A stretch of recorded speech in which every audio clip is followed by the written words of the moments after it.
پچھلے 4 روز سے لوگ یہ پوچھتے پھر رہے ہیں کہ آخرکار علی امین گنڈاپور جو ہے وہ کہاں تھے۔ وہ ٹیکسلا سے غائب ہوئے تو اچانک ڈی چوک نمودار ہوئے، ڈی چوک سے غائب ہوئے تو وہ کے پی ہاؤس میں داخل ہوتے ہوئے دکھائی دیے، اور کے پی ہاؤس سے نکلتے ہوئے بھی ان کی تصویر سامنے آئی۔ تو یہ تمام صورتحال جو ہے یہ ایک ایسی ابہام کی صورت تھی، لوگوں کے سامنے جو ہے چیزوں کو نہیں لایا گیا، عوام کو یہ نہیں بتایا گیا کہ وہ اکیلے ہی اتنے بڑے اجتماع سے ٹیکسلا سے کس طرح غائب ہوئے اور کس طرح وہ ڈی چوک پہنچے، اور ڈی چوک میں وہ داخل کیسے ہوئے اور کس نے انہیں داخل ہونے کی اجازت دی، اور پھر اس کے بعد ان کا ڈی چوک سے غائب ہونا اور اچانک وہ خیبر پختونخوا ہاؤس پہنچ جانا، اور خیبر پختونخوا ہاؤس میں انہوں نے جو کہانی سنائی ہے وہ کہانی اس طرح سے ہے کہ وہ وہاں سے پھر ان کو یہ خطرہ تھا کہ انہیں گرفتار کر لیا جائے گا اور ان کی بے توقیری کی جائے گی۔ تو یہ تمام صورتحال جو ہے وہ ہم آپ کو بتائیں گے۔ تو انہوں نے پھر یہ کیا کہ انہوں نے کہا مجھے ایک پکٹ میں چھپایا گیا، اور وہاں اس پکٹ سے پھر میرا رابطہ ہوا میرے ڈرائیور سے، پھر مجھے وہاں سے نکالا گیا تو میں وہاں سے چھلانگ مار کے نکلا، اور اس طرح سے میں نے کلہ بازی کھائی، اور میں وہاں سے پھر اوپر کی طرف بھاگا، اور بہت دور تک میں اکیلا جو ہے وہ چلتا گیا، اور پھر اس کے بعد میرا جو ڈرائیور ہے وہ آیا، اور اس کے ساتھ ایک موٹر سائیکل سوار جو تھا وہ میرا محافظ وہ بھی آیا، پروٹوکول آفیسر۔ تو وہ اس طریقے سے انہوں نے کہانی جو سنائی ہے، تو اس کہانی کے پیچھے بہت سارے لوگوں کا یہ خیال تھا کہ علی امین گنڈاپور کو کسی اہم شخصیت سے ان کی ملاقات ہوئی ہے اس گمشدگی کے دوران۔ تو وہ پھر یہ ملاقات کیسے ہوئی، اور پھر وہ اچانک ہی یہاں سے خیبر پختونخوا اسمبلی میں پہنچ جاتے ہیں، اور اس خاصے مطلب یہ کہ کم از کم یہ 2 روز کی جو ٹائم ہے اس وقت کے دوران وہ کہاں رہے۔ تو یہ ایک بڑی لوگ اس چیز کے اوپر بڑا عجیب سا مطلب گمان ہوتا ہے لوگوں کا۔ تو یہ ہم نے اس پہ ادھر ادھر اپنا جو بھومپو وغیرہ ہے اس کو سیٹ کیا، ادھر ادھر سے معلومات لیں، تو ہمیں کچھ انفارمیشن ملی ہے، جو انفارمیشن ہم آپ کے ساتھ شیئر کریں گے۔ وہ انفارمیشن ایسے ہے کہ علی امین گنڈاپور کی عمران خان سے ایک ملاقات ہوئی ہے اسی گمشدگی کے دوران۔ وہ اڈیالہ بھی گئے اور ان کی ملاقات ہوئی ہے۔ اس ملاقات میں انہوں نے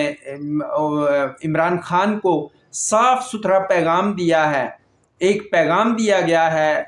اسٹیبلشمنٹ کی جانب سے یا حکومت کی جانب سے عمران خان کو کہ بھائی صاحب آپ بس یہاں پہ بس سٹاپ، فل سٹاپ لگ گیا ہے، اس کے بعد کسی قسم کی کوئی ٹالرنس نہیں ہے،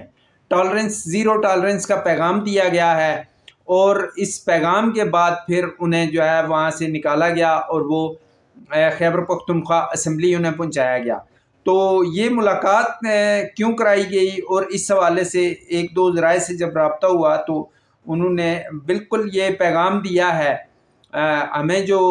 جن ذرائع سے ہمارا رابطہ ہوا ہے ان کا یہ کہنا تھا کہ یہ مکمل طور پہ ایک دو ٹوک پیغام ہے کہ اب کسی قسم کی کوئی رعایت نہیں برتی جائے گی، اور اس سلسلے میں ایک ٹوکن رسید بھی ان کو پہنچائی گئی ہے عمران خان کو،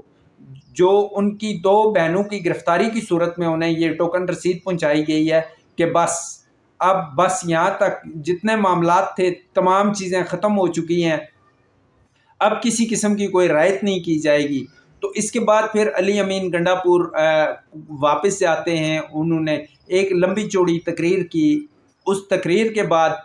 پی ٹی آئی کے اندر ویسے ہی پھوٹ پڑ چکی تھی کہ وہ کچھ لوگ کہہ رہے تھے جی یہ اسٹیبلشمنٹ کا آدمی ہے، یہ عمران خان کے ساتھ مخلص نہیں ہے، اس کا کسی قسم کا کوئی اخلاص نہیں ہے۔ تو ایک تو یہ بڑی اہمیت کی حامل خبر تھی جو ہم نے سمجھا کہ آپ کے گوش گزار کریں۔ اس کے ساتھ ساتھ اب جو کنسٹیٹیوشنل امینڈمنٹ ہے